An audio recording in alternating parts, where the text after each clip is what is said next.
Hi everybody, and welcome to Nova Pediatrics Facebook Live event. I'm Andrea Onufrychuk, and today's topic is going to be breastfeeding basics. So today what I'd really like to do is go over some information regarding the benefits of breastfeeding, some changes that mom can expect going from pregnancy to postpartum, some information that hopefully you'll find useful in making your breastfeeding experience a little more smooth and enjoyable. And then we're also going to touch base a little bit on some implications that COVID-19 has on your breastfeeding experience. So I am going to be toggling back and forth on a PowerPoint. So if there's any information that you guys may have missed or wanted to revisit, you're welcome to come back to our Facebook page where this presentation will be available for you to go through as well. Feel free to comment or ask questions, and I'll do my best to answer those for you. So let's go ahead and get started. So as I said, my name is Andrea Onufrychuk. I'm a family nurse practitioner with Nova Pediatrics. I'm also a certified breastfeeding specialist. So let's go ahead and start with some of the benefits of breastfeeding. So obviously, if you guys are checking in here, I don't really need to do a whole lot of convincing on how wonderful breastfeeding is. Breast is best if that's what we can do. Not only is it amazing that mom is able to provide the sole and optimal nutrition for her baby for the first 6 months of life, but it also has major benefits. So we know that feeding baby via breast milk helps to produce any kind of antibodies that mom has and sharing that with the baby, helping them to protect against illnesses. We know that this also helps to reduce chances of ear infections. It actually also helps to improve lower risk of allergies down the road. And these babies tend to be actually healthier weights too, not only during the infancy and younger years, but further down the road. So we reduce risk of developing obesity, type 1 diabetes, and there's also been a lot of links that show that breastfeeding helps to reduce the risk of SIDS, or sudden infant death syndrome. There is a whole ton of research going on that really specifically just focuses on breast milk components and what their positive effects are on the baby as they get older. And one of the really interesting things is research in the microbiome. So what the microbiome is basically we all have this really good bacteria that lives in our gut, and we're finding more and more that it plays a huge role in many aspects of our health. So specifically when a baby is breastfed, we're finding that it really creates this great diverse population of bacteria that helps to improve their innate immunity, or you can kind of think of this as a foundation of their immune response. And then other benefits are cognitive function. So especially for those babies who are breastfeeding beyond the first 6 months, they have much better cognitive development, including possibly lower risk of developing ADHD, and some studies also suggest possibility of lowering risk of autism spectrum disorder. So that's really just the tip of the iceberg when we're talking about the benefits of breastfeeding and breast milk effects. And if this is something that interests you, I really encourage you to go do some of your own research. It's a really fascinating area of study, and there's so much out there. So let's go ahead and move on to what mom can expect going from pregnancy to postpartum. So our ability to secrete milk is something that we refer to as BlacktoGenesis. And for our purposes today, BlacktoGenesis takes place in 2 phases. So the first phase, where we're actually able to start producing small amounts of milk, starts as early as 16 to 20 weeks of pregnancy. Moms can typically expect their breast size to change by about a cup size or so throughout their pregnancy, and as they get closer to their due date, they'll start noticing that they're actually able to secrete some milk or colostrum even prior to baby's arrival. Now the second phase is what we know as the secretory activation phase, and this actually occurs when baby has been born, followed by the placenta delivery. So once that placenta is delivered, there's this dramatic drop in the hormone progesterone. And this kickstarts our body to increase our levels of prolactin and cortisol and basically say, hey, it's time to get ready to feed this baby. So this is really important because postpartum, immediately after your baby is born, there's something that we call the golden hour. And this golden hour is really important to get baby skin to skin. Ideally, we are going to be putting off any unnecessary tests as long as baby is stable. But this is a time where they have shown that this can really help to establish breastfeeding patterns and milk supply. So even for you new moms out there who may feel like you have no idea what you're doing, just enjoy your baby. And if you feel like you want to try breastfeeding, do it. We really encourage breastfeeding as soon as you are comfortable doing so, and definitely within those first 60 minutes. So what happens is when you do finally get baby to the breast and start suckling, there's increase of hormones oxytocin and prolactin. And this is really what helps to establish our milk supply. Oxytocin is a hormone that you'll commonly refer to as a love hormone. It's something that gives you all those warm and fuzzy feelings when you're holding your baby. It tends to make you a little drowsy and kind of happy, and its actually main purpose is to help to get those milk ducts to open up and feed your baby. It ejects the milk, or something that we know as a letdown. So it's when a lot of milk comes out for your baby at once.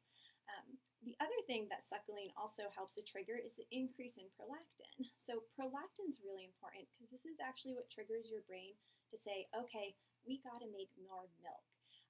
And the milk removal is really important because if the milk is staying in the breast for too long, basically what happens is it continues to build up this pressure on those mammary glands. And the longer that the pressure stays there, we actually start to trigger what's known as a negative feedback loop. A really easy way to think about this is with an example of a bakery. So if you have a baker that has his typical customer base, and so he always kind of makes the number of loaves that he needs for those customers, but one day there's an influx of, say, 60 of them. All of a sudden, he has all of this demand, but nothing to give them. So the next day he prepares and he makes an extra 60 loaves and everyone's happy. And this is sort of how you can think of your breast milk production.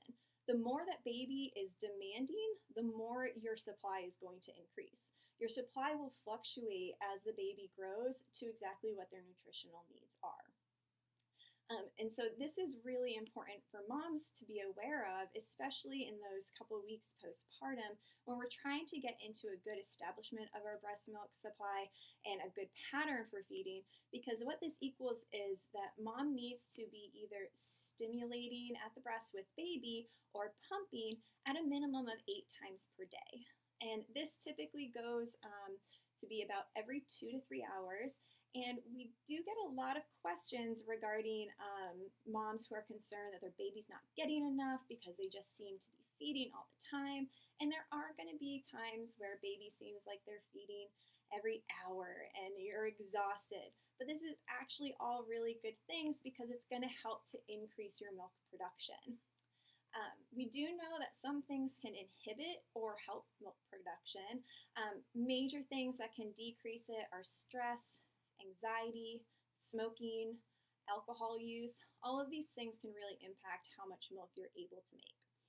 So utilize your supports, rest when you can, which I know is easier said than done, but it is really important to help with your stress levels and then improving your milk production down the road.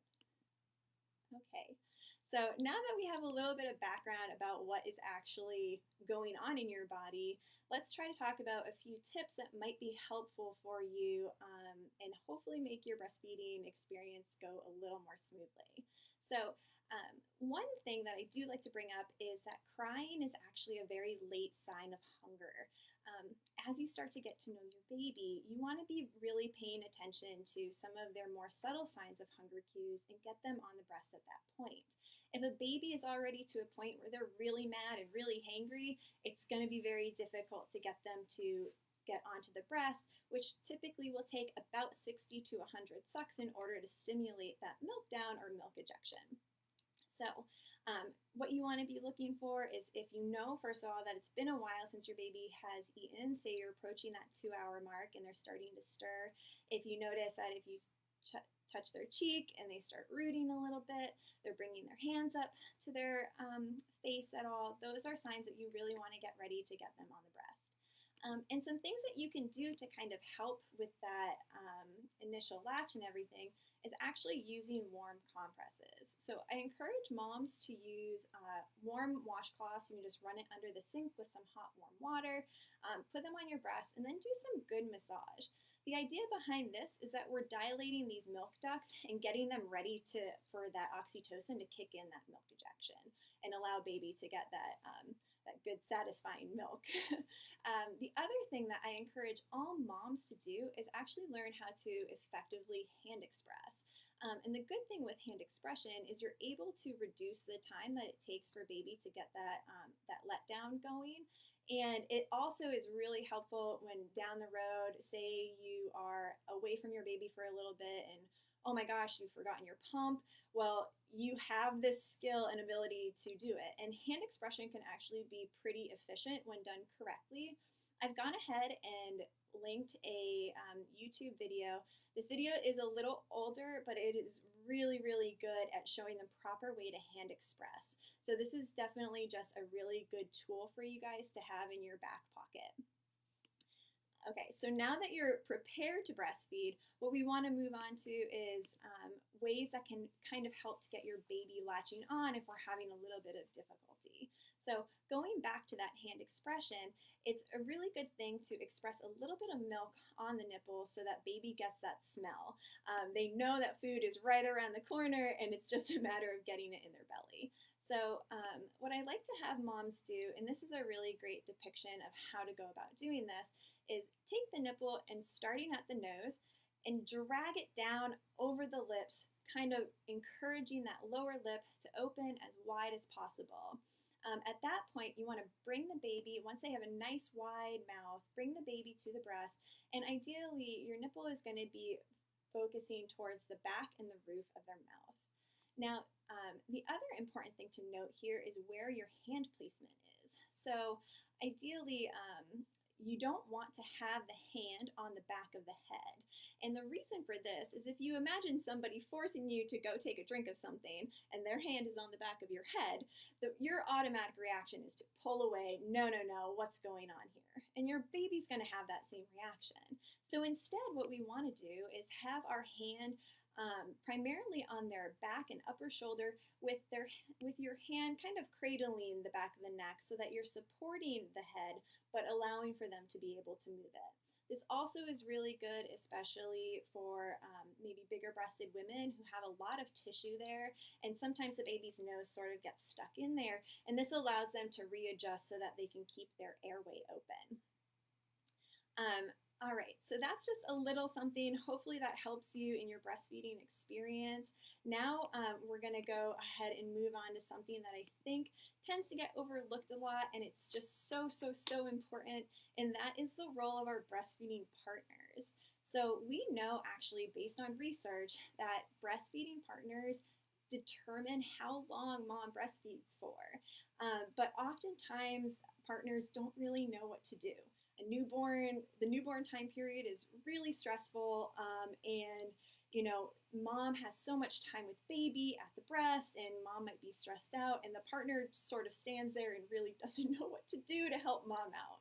So this is a great time for partners to also partake in a lot of those bonding experiences. Skin to skin is not just for mom.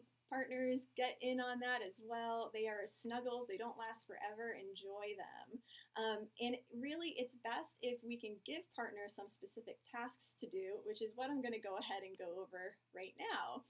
So, partners, one of the best things that you guys can do, let me just switch this slide here for you, is anytime that you see mom breastfeeding, is the perfect time to either refill her water bottle, bring her a fresh cup of water, and make sure she has a snack at her side. The other thing is at night when baby wakes up and is crying and mom needs to feed, take that extra step for mom. Go get baby, bring her to mom. Mom is already exhausted and breastfeeding really uses a lot of energy. So anything that we can do to help mom conserve that energy for feeding baby is really important. The other thing is when you see mom breastfeeding, go grab your pillows, anything to support. We want mom to be comfortable while she's breastfeeding. We want to make sure that baby is supported and not like kind of in an awkward position. This is a really great time. I always encourage partners to grab a hand towel that they can roll up. A lot of times postpartum, the football hold tends to be a pretty good one for moms who are really working on latch. But a lot of times your hand is going to be kind of bent at a weird angle and unsupported. So partners, what you can do is get that rolled up hand towel, put it right underneath that wrist. It's going to help to reduce chance of strain and injury from mom from just frequent breastfeeding. And finally, anytime mom is done breastfeeding is a great time for you guys to take the baby and have that skin to skin time, that bonding time. This gives mom a chance to rest. And some moms like to do some pumping after breastfeeding in order to increase their supply. So those are some tips that hopefully you guys will find helpful as well for your partners, and then everyone can be a little more happier during this postpartum time. Now that we've gone over all that, I'm just going to touch briefly on some of the implications that COVID-19 may have for your breastfeeding experience. So a lot of hospitals now are actually testing moms and partners prior to delivery, so you'll know if you're COVID positive or not. Now, both the AAP, or the American Academy of Pediatrics, and the WHO have recommendations that they've put out. Some hospitals in the US are encouraging for mom to be separated from baby initially. The WHO does still encourage rooming in and skin-to-skin contact.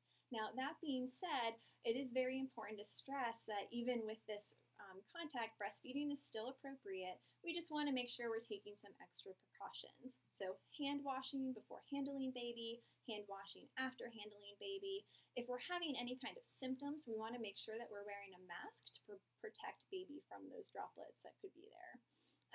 And if the baby is discharged home to a COVID positive mom, the AAP does recommend, as much as possible, trying to keep that 6-foot distance for at least 72 hours of being fever-free without any kind of fever reducer, so Tylenol or ibuprofen, and that at least 7 days have passed since the first symptoms appeared. Now, you're probably wondering, okay, so I'm COVID positive, I have my baby, what's going to happen with the follow-up with my pediatrician? Well, your pediatricians are still going to want to see the baby.